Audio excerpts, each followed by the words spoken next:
venture capitalist, a VC? Yeah, it's an interesting question. Maybe I take you to a bit of history, like where did angel investment come from? Zamani sana, in Broadway in the US, very rich people would pay for actors who want to put up a show in a space like this at Broadway, because putting up the show is very expensive, and eventually you don't know if people are going to show up or not. So this would be very rich people who love to see live shows that they would put in some money. Sometimes they would get money back, sometimes not. In the context of startups, angel investors are those who come just after friends, family, and fools. Sawa. Kwa mfano, una idea, my friend Kel's there, zamani wakati anaanza alikuwa na idea, alafu ameanza biashara, anaongea na ndugu zake labda waweke pesa, anaongea na marafiki, na tunaita wajinga kwa sababu wanaweka pesa hawajui kama itarudi, right?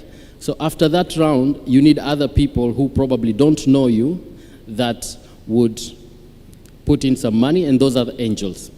So the angel ticket is between, say, $10,000 to $100,000, and venture capital comes in after. And I'm happy to explain why they don't go down to smaller ticket sizes. It's really because the amount of work, kazi ambayo investor ambaye ameweka dola milioni 100 na ambaye ameweka dola 100,000, kazi ambayo ataifanya kwa startup or kwenye kampuni is the same. Board work, support, etc. Kwa hiyo why spread it in so many companies and not one? Sijui kama nimejibu kwa. The other way ya kuangalia ni kwamba a VC invests lots of money. They've got a minimum threshold, normally about 200,000 and above, and above to millions. Whereas AIs and investors go below, as you say, 10,000. But now, in terms of, they haven't shown, in terms of VCs in Africa, we see that, I think I was reading somewhere that I think there's 5.2 billion, I think, that has been spent in Africa. Please explain that, in terms of where the money has gone in Africa. Okay. The size of venture capital as an industry is around $5 billion, right? And only 1% comes to Africa. So I've been in part of conversations where many people are saying this is not right. Let's do something so that we can increase. 1% is really nothing for the potential of a continent like ours. Now, what is scandalous is that even the 1%, which is about 5.2 billion, 75% in 2021 went to only 4 countries: South Africa, Nigeria, Egypt, and Kenya. And then the rest of us have to compete for the 25%. I was reading somewhere that even out of that money that came to Africa, I think only 26% of that money went to companies that have women as CEO or have got women members with that. What is experience with women in receiving AI money or VC money? Yeah, it's quite tough. It's quite hard because one of the panelists who was here, Kai, mentioned that in their program, they are business focused. So at the end of the day, a business has to make profit, right? And then you put these other things. So in that context, while we really, really want women founders, we really want women CEOs, and we try as much as possible to accommodate, we still struggle with what we call pipeline, like the quality that comes through.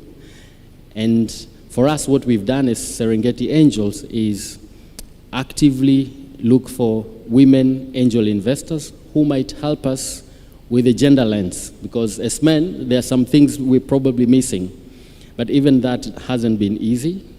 We are hardly 30% of angels that are women, but it's been a lot of blood, sweat, and tears.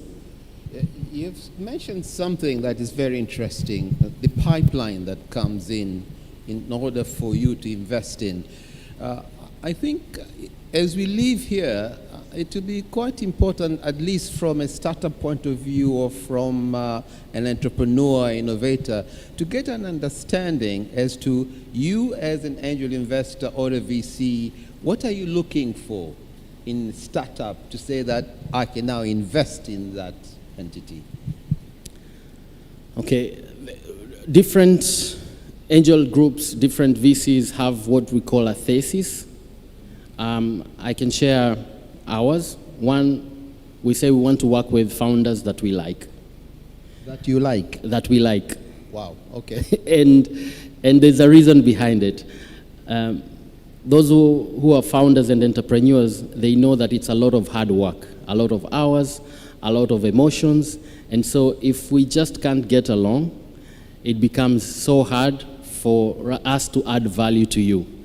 And it's not liking like how we see it, but professionally, are you able to get feedback from us? Whatever I tell you, can we have candid conversation about, say, your startup, or are you too fragile not even to get feedback? So that's the first criteria. Second criteria, we primarily invest in Tanzania and founders who are based here.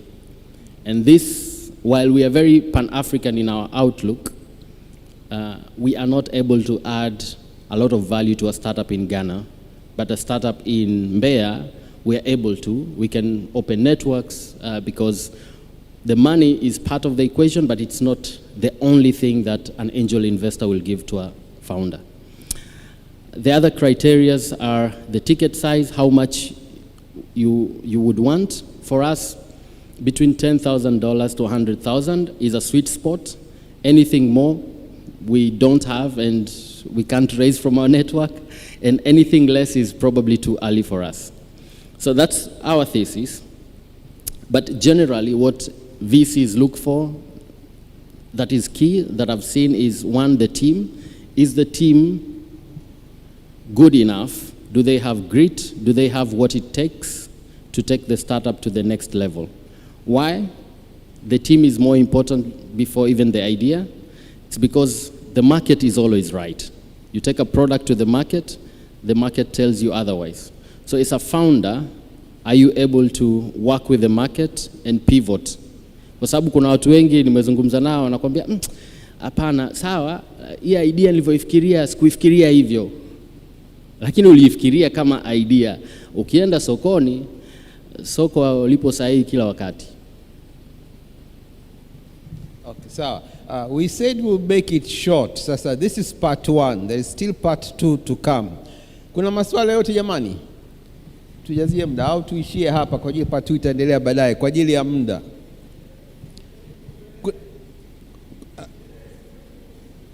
Tuendelee. Basi una swali gani la kuuliza tuendelee? Nikuletea microphone. Naam? Sawa basi. Ngoja mimi kijana nikimbie.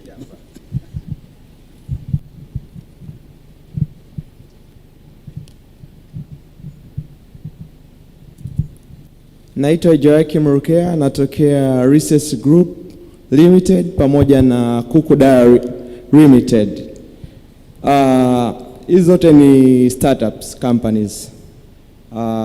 Kampuni yangu ni Research Group Limited. Sasa maswali yangu ni kama yafuatavyo. Kwanza, startups nyingi tunapata changamoto kubwa sana. Wengi tunaangalia zaidi kuhusiana na mtaji, financial capital, rather than other issues. For instance, investors wengi wanaangalia vitu vingi sana, kama tukija kwenye upande wa VC, kama tractions. Unakuta biashara zetu nyingi hazina tractions, financial projections au financial za kampuni au biashara kama ni changa. Tuna changamoto kubwa jinsi ya kuandaa mahesabu, na wengi zaidi hatuna hata pesa za kuwalipa labda tax consultants au wasibu au auditors. Mnatusaidiaje hivyo? Lakini pia trainings kwa ajili ya startups, lakini na platform zaidi kwa ajili ya startups. Vitu kama hivyo, hususan financials. Lakini pia so issues za financials to team kuwa na the right team. Watu wengi hatujui timu inatakiwa iweje. Mimi nimejifunza vitu vingi sana kupitia Imbeju, CRDB Imbeju, ambao wao ni business partners wetu, na niliingia kupitia Kuku Diary app ambao ni partner na kampuni nyingine. Nashukuru sana na wamenifundisha mambo mengi sana kuhusiana na haya ambayo tunafanya. Niko kwenye cohort 1 ya CRDB Imbeju. Kwa najivunia kwa hilo, na nisingeweza kufika hapa bila CRDB Imbeju, kwa sababu wao ndio wametuconnect na ICTC ambao pia ni stakeholders wetu au partners wetu, na Costech na wadau wengine. Kwa nashukuru kwa elimu ambayo wanatupatia, ni kubwa sana kuliko hata hela au vitu vingine ambavyo wangeweza kutupatia. It's a very valuable thing, very precious money thing. The elimu waliotupatia na vitu kama hivyo ni vikubwa sana kuliko hata hela ambayo labda wangetupatia leo au kesho. Very very important thing. Tumejifunza mambo mengi sana kwenye bootcamp, tumejifunza mambo mengi sana kwenye cohorts, ni mengi sana, mengi mno. Sasa hawa watu ambao wako huko nje, wengi wanataka kuanzisha biashara, wana changamoto labda ya ideas, wengine ndo kama hivyo, mtu ana idea yake, jinsi gani ya kutoka pale ai-transform kuja kwenye biashara ni changamoto, bado inakuwa iuziki. Mtu ana mawazo mazuri, jinsi gani ya kutransform kuja kama kuwa biashara iuziki, au investors waweze kuinvest kwenye hiyo biashara ni changamoto, au jinsi gani ya kuibadilisha iweze kumpatia kipato ni changamoto, jinsi gani ya kuweza kupata cash flow ni changamoto. Kwa kuna vitu vingi mno ambao sisi tulijifunza, lakini bado tunaendelea kujifunza. Maswali yangu nataka kujua jinsi gani ya upande wa financials na wasaidiaje, lakini jinsi gani ya kuweza kuwa link na hawa investors wengi ambao wako huko nje ambao sisi hatuwezi kuwajua, au na hizi platforms nyingine kama incubators na hubs mbalimbali, nao kama investors wa aina mbalimbali, angels investors nao wengine. Nashukuru, yangu ni hayo tu. Asante. Jina lako sikulipata vizuri. Naitwa Joakim Pius Rukeha. Asante kaka Joakim, umeongea na passion sana. Naonekana unachokifanya unakipenda. Kwa hiyo hongera. I can just tell you kwamba keep going. That's very important. Mimi nafikiri tayari you are in the right direction. Umeongea kuhusu Imbeju, which is one of the go-to places for a startup.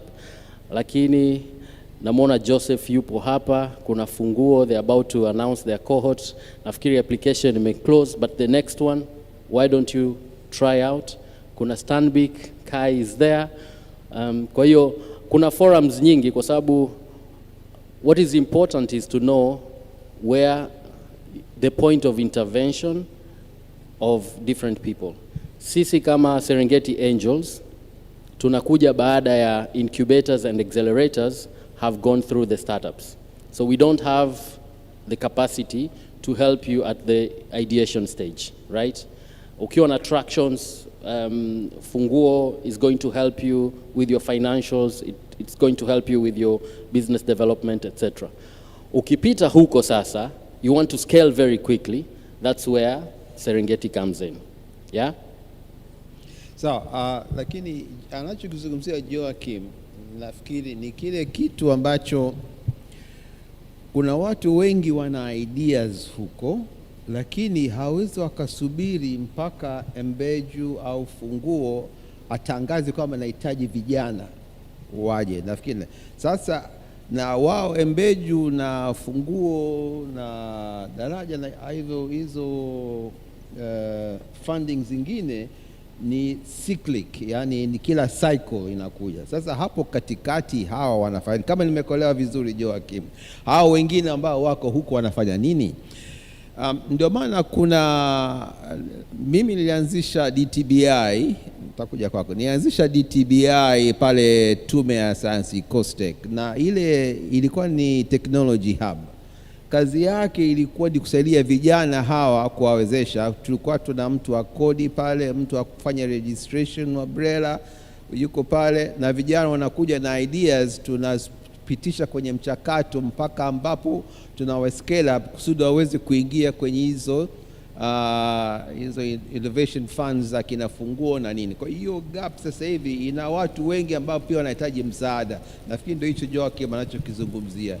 Sasa Tume ya Tehama ICT Commission wako kwenye mkakati. Mimi ni mshauri elekezi pale kwenye Tume ya Tehama wanafungua software kwa ilipokuwa Sumatra zamani, na nafikiri wenyewe ingalau sasa hivi wana program accelerator program ya kwao, lakini watakuja kuangalia kusaidia hawa vijana. Wanafungua kwenye mikoa 7 hapa nini mainland bara, Tanzania bara, kwenye mikoa 7 watafungua hizo centers na mikoani kabisa, na nia yake ni kuangalia vijana kwenye hivyo pamoja na accelerator program, lakini kuangalia vijana ambao wanakuja kusudi wakina Serengeti waweze kuwachukua na kuwawezesha zaidi kuwapeleka mbele. Ukishapata ile seed funding ya kwanza, accelerator kwa kuchukua, then sasa unakwenda kwenye kitu kinaitwa series 1 funding, ambapo unaelekea kuwa kwenye IPO au kwenye masuala ya VC. Joakim, mlikuwa nataka kuongezea swali?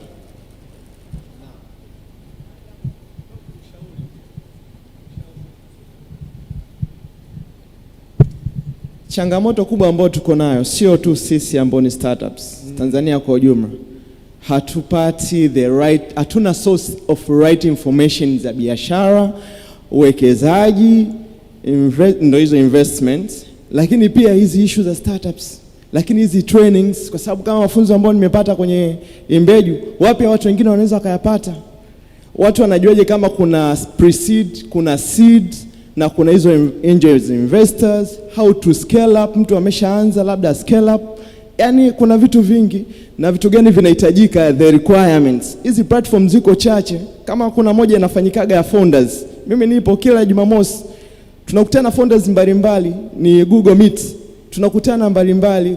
Mara kwanza tulifanya na mtu wa dawa mkononi, some sort of dawa mkononi, kama nitakuwa nimekosea jina lile, lakini tulikuwa naye, tulikuwa tunafanya ile, tulijifunza vingi, yeye alianza vipi mpaka akapata hiyo the idea na akapata funds, akatupitisha, tumemuuliza maswali. Hizo platform ndo tunazihitaji kwenye nchi yetu, sio tu za hizi za online, lakini tupate hata za mainstream, vipindi vya TV. Mimi niko kwenye media industry kwa miaka hapo, nimejifunza vitu vingi, lakini sijasomea, lakini being ku manage media nimejifunza vitu vingi, nimekutana na watu wengi kwenye industry, najifunza, na mimi pia natengeneza vipindi, na moja ya vipindi ndo kama hivi ambavyo nataka nifanye vya startups.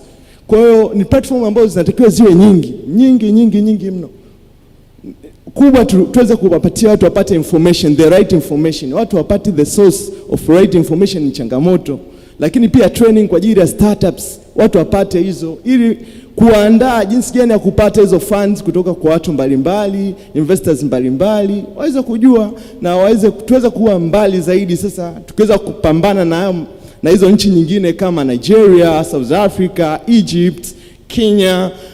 Yani kwa nini kila siku tuna lag behind? Wakina nani wanatusaidia sana, watu wa TSA, wakina Jumanne Ntambalike. Jumanne nimemjua tangu nikiwa huko way back. Mimi mwenyewe pia nimepitia Costech, nimepitia Tanzania ICT. Mimi ni mtu wenu pia ambao mmenisaidia pia. Kipindi hicho yuko Sultana Sijuka Finland. Mimi nimepita huko miaka ya nyuma huko 2010. So najivunia kuwa part of. Nashukuru yangu ilikuwa ni hayo tu. Before you go, which brings me to other question on our charts.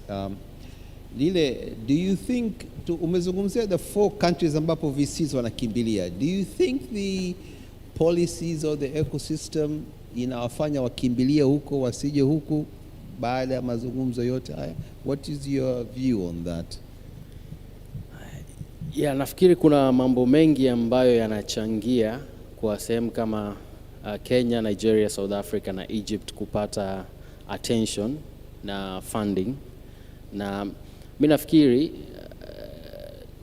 kwanza we are moving in the right direction, right? Lakini step by step, provided we are moving and we are accelerating, it's okay. Wakati mwingine nafikiri labda tusilalamike sana, and we should give props where things are moving. So having said that, a VC would sit in Nairobi because there is more deal flow, right? Kuna startups nyingi ambazo ataziona. Akija labda ataona within 1 week amesha scope everything that they can work with, and so it doesn't make sense to set up an office here. A founder would want a co-founder. So assuming I have a business mind or a business background and I need a co-founder, I need a tech developer who is top-notch, right? It's easy for me in Cape Town to walk down the street and get someone who is saying, okay, I'll take the risk with you. Takes me to my third point, just the appetite of risk in the market. Ni kweli kwamba sisi kama nchi kwenye mambo ya kibiashara hatuna high risk kama ndugu zetu wa Kenya kwa mfano. Sababu umemwongelea dawa mkononi, he is a medical doctor. I'm sure he had trouble convincing wazazi waliomsomesha na ndugu jamaa na marafiki kwamba badala kuchukua mshahara ana idea yake fulani hivi. So as a community or as a country, the risk appetite is a little bit low. And well, so there are many things. Kuna regulation vile vile that it could be better.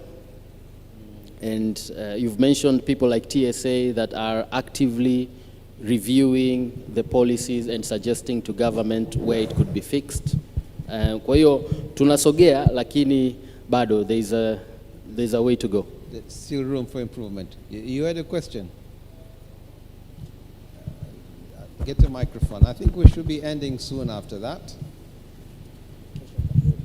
Hi, everybody. So thank you for the opportunity. So I just wanted to give out some few comments, especially on the side of startups, because I myself am running a startup. And I came to realize after interacting with a lot of VCs and a lot of people who have been in the market for a pretty long time, that apart from issues of raising money and all that, even as startups have issues that we need to address ourselves. So first of all is there's an issue of money management. Most of startups are not good in managing their finances. So I think there's a need of providing knowledge in terms of how to manage their finances. And then another thing is understanding the market. Sometimes it could be the reason why you're facing problems is that the thing that you think is a problem is not the problem to the market, if that makes sense. Another thing that I've heard a lot of VCs complain is a lot of startup founders don't have the soft skills, how to speak to people, how to present, especially for the tech startups. You'll find people are just coders, but they don't know how to present their ideas in front of millions of people and investors. So that's another thing that we should work on. There's also an issue of patience and resilience, which a lot of founders don't have. Sometimes you could find that you're getting into a market where there are already competitors who have been in the industry for a pretty long time. So removing them from the market and why you is where the issue is. So you need to be resilient and work hard. I've also realized during my period operating here in Tanzania is a lot of people operate with trust. So there is a work that us startups should work on in establishing trust so that you are able to obtain your clients in one way or another. Also know when to change the strategy but not the goal.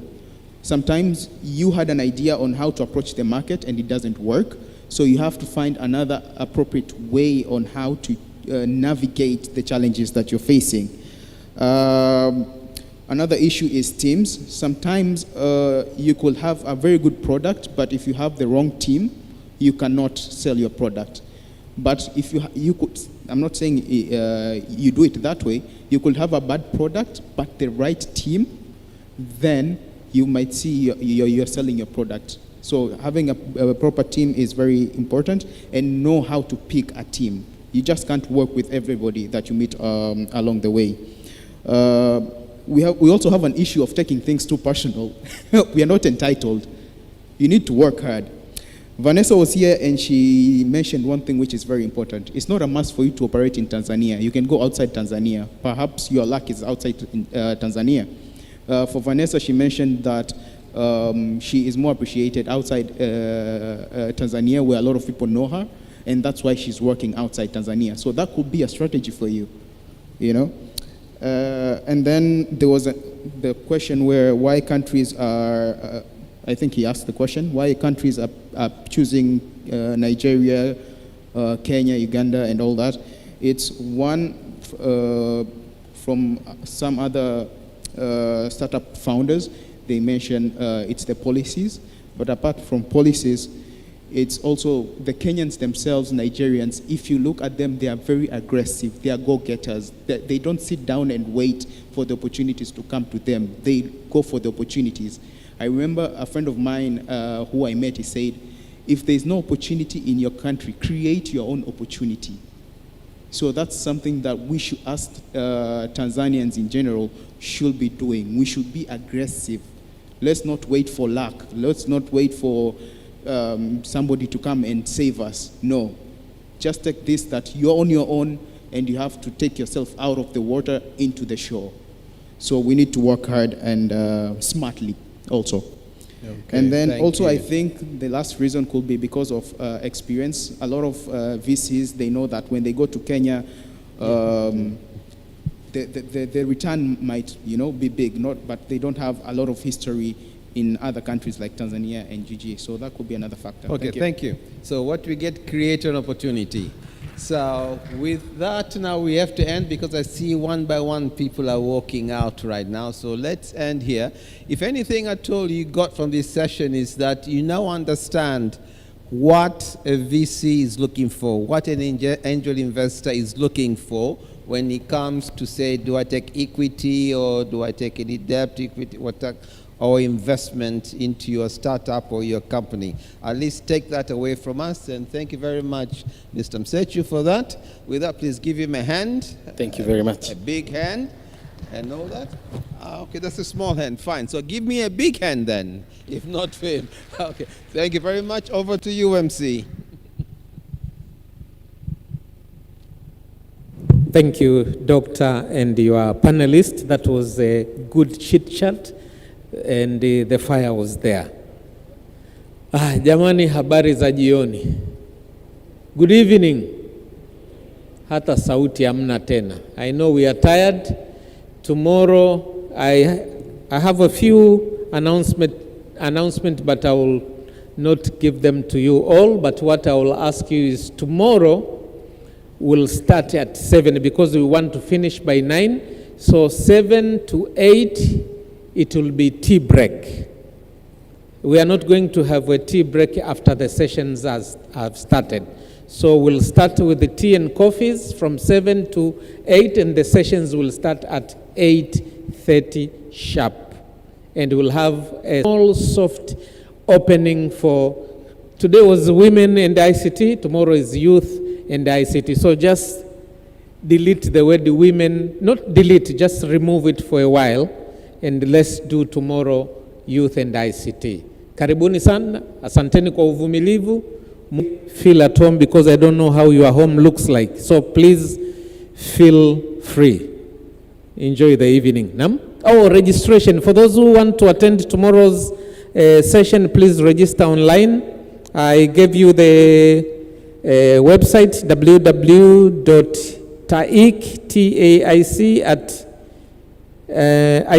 ict.go.tz. Okay, T699EEJ, please, can you move your car a little bit, please, so some people can move. Jamani, asanteni sana. It was a good session. I will see you on Wednesday. Tomorrow there will be another moderator here. Karibuni sana. Salimieni familia zenu kwa wale ambao ziko Dar es Salaam.